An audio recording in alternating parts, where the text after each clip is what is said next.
Para Gen Z ini terancam hal-hal yang tidak pernah mengancam generasi sebelumnya. Dan ini sangat mematikan. Bukan COVID, bukan juga penyakit-penyakit atau hal-hal yang secara pandemi ini menyerang tubuh kita, tapi lebih kepada spiritual kita. Dan ini menimbulkan banyak rumah tangga yang nggak harmonis, perceraian terjadi pada pernikahan yang seumur jagung, dan hal-hal yang mungkin nggak bisa kita bayangkan hanya karena standar TikTok yang ditonton oleh para pemudi dan remaja putri Gen Z yang mempengaruhi hubungan asmara dan standar kehidupan mereka. Betulkah hal ini akan merusak sendi-sendi kehidupan?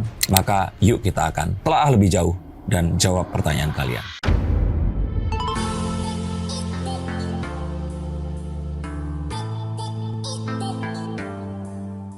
Halo Science Seekers, kembali berjumpa bersama saya Denny Darko. Tidak ada yang namanya misteri, yang ada adalah tanda-tanda yang kita semua coba untuk mengerti. Ini adalah satu kondisi di mana Indonesia gelap yang sebenarnya karena hal ini. Ini adalah kondisi di mana kita nggak bisa kabur aja dulu karena dia akan menghantuimu selama handphonemu masih memiliki paket data. Maka bagaimana dan apa yang akan terjadi pada orang-orang yang terpapar oleh standar TikTok ini? Standar TikTok ini sedang ramai di sosial media, bahkan sampai hari ini banyak sekali hubungan yang tidak harmonis, pemikiran-pemikiran yang menjadi tidak seimbang karena terlalu banyak standar di sosial media, terutama platform TikTok ini. Tidak menyalahkan TikToknya, cuman sebenarnya apa sih yang membuat pada akhirnya Gen Z, Gen Alpha, dan ke bawahnya bisa Alpha tuh apa sih? Iya, Alpha belum ada. Oh, belum ada ya. Iya. Gen Z, Gen Alpha ini menjadi kecanduan atau keracunan standar TikTok ini, seolah diri mereka tidak memiliki standar mereka sendiri. Saya pikir ini ada di setiap generasinya ya, bahkan generasi milenial sekalipun. Itu saya memiliki kejengahan.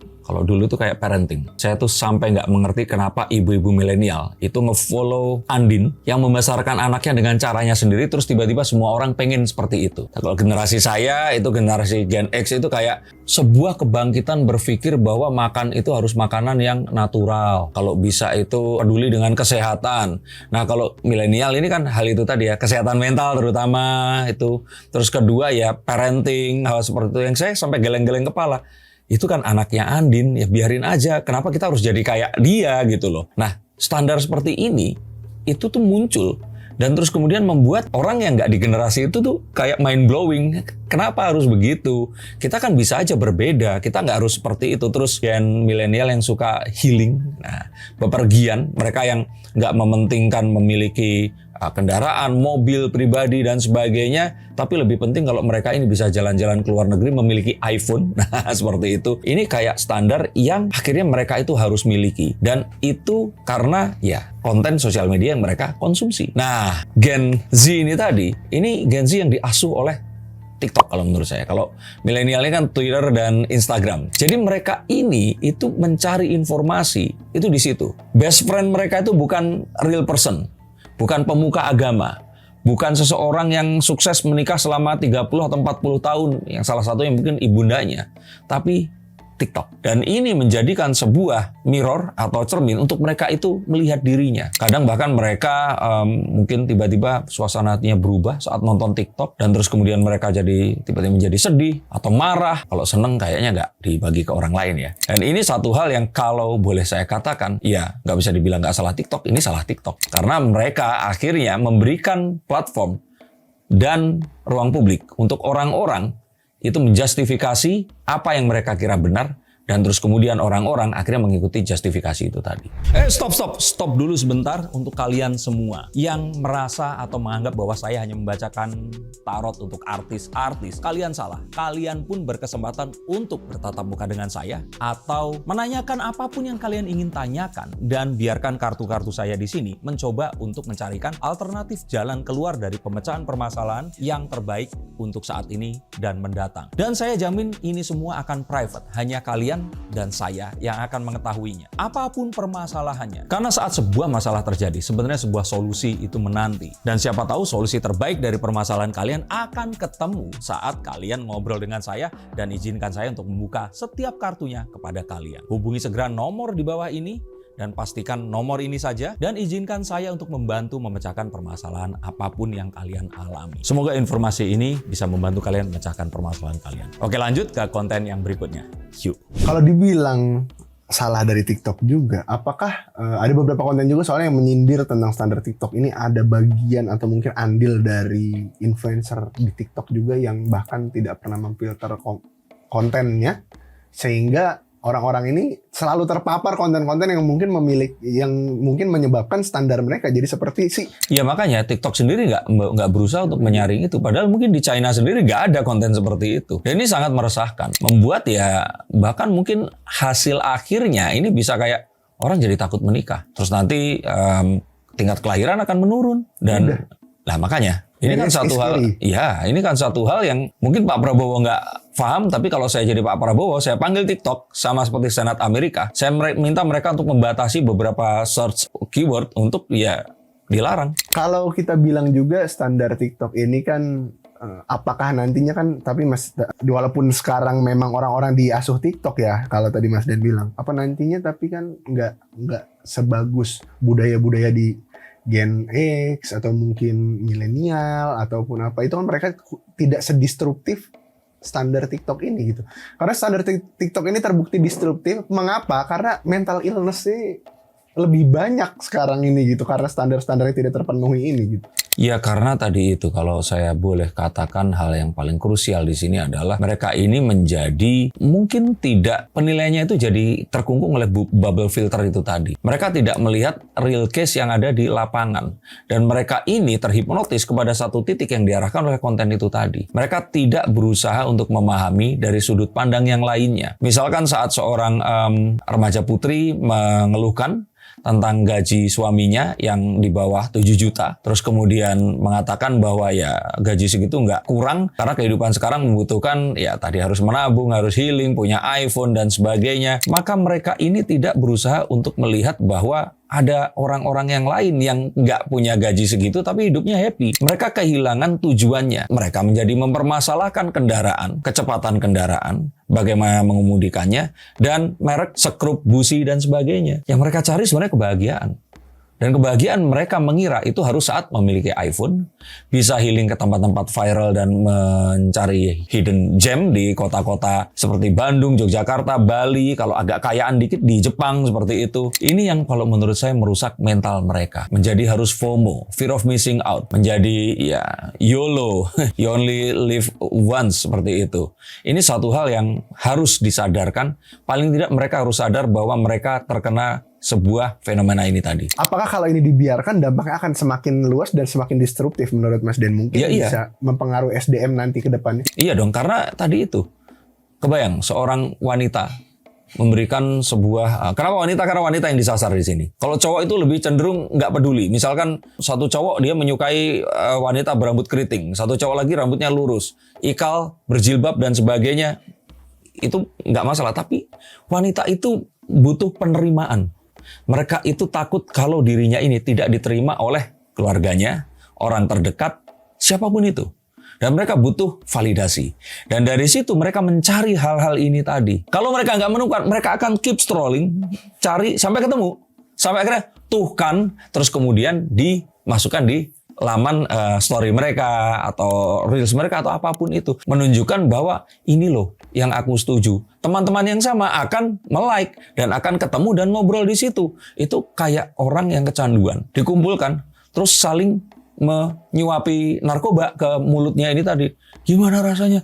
Iya, asik boy. Nah kayak gitu. Jadi kalau menurut saya sih ini satu hal yang harus disadarkan. Mereka dalam sebuah bubble filter yang salah. Dan mereka perlu melihat ini dari kacamata yang lebih luas lagi. Misalkan mengetahui bahwa laki-laki dan perempuan ini memiliki pola pikir yang berbeda. Mengapa dalam percintaan wanita melihat sesuatu yang berbeda dibandingkan laki-laki. Dan mengapa hal seperti ini itu terkadang jika tidak memiliki sebuah sinkronisasi akan membuat laki-lakinya jadi terlihat playboy, tidak bertanggung jawab. Perempuannya terlihat seperti terlalu banyak menuntut. Orangnya ini jadi Karen atau suka mengeluh seperti itu. Ada juga yang menghubung-hubungkan bahwasanya standar TikTok ini terjadi karena IQ orang Indonesia ini masih belum terlalu tinggi begitu Mas Den. Gimana menurut Mas Den? Ya kalau itu jelas berpengaruh. Tapi kan kembali lagi. IQ orang Indonesia sekarang sama dulu kayaknya tinggian sekarang ya. Kenapa kok kelakuan baby boomers Gen X yang IQ-nya lebih rendah ini baik-baik aja? Coba jawab. Bener lagi. Nah.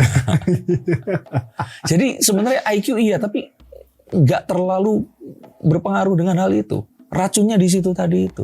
Terus kemudian dia dapat validasi. Padahal orang yang mengatakan belum tentu juga mereka menjalani hal itu tadi. Oh, hidupnya mendingan sampai kapan kamu hidup untuk dirimu sendiri? Selama ini kamu hidup untuk suamimu, untuk ini.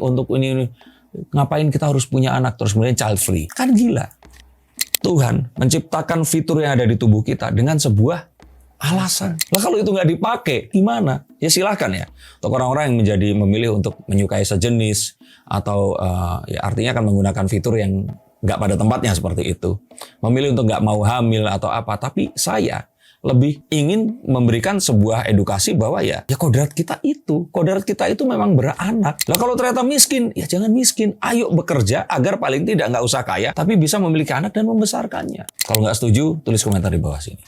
Work-life balance. Dari dulu pun work-life balance itu ada. Cuman sebenarnya yang terjadi sama kalian itu bukan work-life balance, tapi ini yang membuat kalian itu nggak balance hidupnya. Coba kalian puasa menggunakan ponsel selama say 1 bulan. Nggak, telepon tetap, email nggak apa-apa. Puasa sosmed deh. Pasti akan lebih seimbang kehidupan kalian. Karena itu tadi, kalian itu mengkonsumsi banyaknya hal yang kalian akan menganggap ini sebagai sebuah alternatif yang bisa kalian dapatkan. Enggak semua orang. Enggak semua orang itu bisa umroh. Enggak semua orang itu bisa naik haji. Enggak semua orang itu bisa pergi ke Jepang. Enggak semua orang itu bisa ke Bali. Dan ora popo. Tananaon. Enggak masalah. It's okay. Kencana. Nah, jadi kalau menurut saya itu loh yang membuat orang kalau gitu, kapan aku bisa ke Jepang ya? Kapan aku bisa ke Bali? Kapan aku bisa ke Bajo? Kapan bisa bullshit? Dan ini membuat kalian itu teracuni. Padahal kalau kalian nggak memikirkan itu, berusaha tenang, bekerja, hidup, menyayangi pasangan kalian, rezeki akan datang. Dan tiba-tiba ya udah di Jepang aja, udah di Kapadokia, udah di tempat yang kalian inginkan. Itu permasalahannya. Oke, fenomena TikTok atau mungkin standar TikTok ini juga sebenarnya ada sisi lain yang menjangkiti orang-orang yang tiba-tiba dia ini merasa paling ahli di saat sudah menonton beberapa konten TikTok saja. Contoh, dia jadi merasa ahli psikologi di saat dia menonton beberapa video TikTok tentang psikologi. Menurut Mas Den seperti apa? Era di mana seseorang itu menjadi content copier ya kalau menurut saya. Dan ini sebenarnya satu hal yang kami Gen X, Boomers dan ya kami merisaukan ini mulainya di milenial. Tiba-tiba ada seorang misalkan dia itu hanya hobi gambar. Terus kemudian waktu pandemi dia itu suka gambar. Terus gambarnya di like sama banyak orang, disukai dan kemudian terkenal. Padahal kalau dari kacamata saya sebagai seorang mantan staf pengajar di Institut Teknologi Bandung, FSRD, yang saya di sini pernah kuliah sampai ya pasca sarjana, gambar seperti itu mungkin bahkan even nggak lulus masuk ke kampus kami. Ya, tapi karena wanitanya ini cantik, banyak pengikutnya, terus dia juga terlihat komunikasinya itu lancar, pacarnya juga ganteng, dan terus mereka bepergian kemana-mana. Tapi terus kemudian orang akan menganggap, oh jadi standar gambar bagus itu seperti itu ya. Kemudian nggak ada orang yang akan bisa menyalahkan. Karena saat semua orang ini menyetujui, ya dia kemudian dianggap sah untuk melakukan itu. Contoh lagi, seorang wanita tidak memiliki sekolah akting sebelumnya, dia juga mungkin nggak pernah syuting film sebelumnya, menjadi terkenal, influencer, dan disukai oleh jutaan orang, dibuatkan filmnya Zong.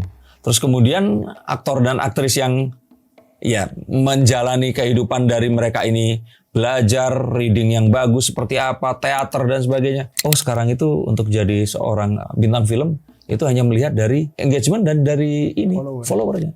Dan apa yang terjadi? Selamat sambutlah Abizar yang dijadikan peran utama, terkenal gara-gara anaknya UJ, semua orang menyukainya, terus kemudian akhirnya ya salah sikap, filmnya di cancel. Padahal bisa saja filmnya bagus. Nah tapi inilah kehidupan sekarang ini. Semua orang bisa menjadi orang yang lain, asalkan dia bisa mengajak banyak orang untuk percaya bahwa dia melakukannya. Sampai kapan kita bisa menghentikan standar TikTok ini dan mungkin kita bisa bilang mengedukasi orang-orang yang mungkin agaknya kebablasan dalam mengkonsumsi konten sosial media ini? Pertanyaan yang jawabannya mudah, tapi mengatakannya tanpa resiko di cancel itu sulit. Mungkin gampangnya adalah kita tahu bahwa populasi manusia itu terus bertambah dan bisa saja ini adalah sebuah rencana Tuhan. untuk melakukan skenario Thanos, mengurangi populasi manusia yang memang seperti itu untuk ya udahlah. Tuhan berikan kesempatan melahirkan kalian, tapi ternyata kalian seperti itu, ya moga-moga mungkin ya itu tadilah.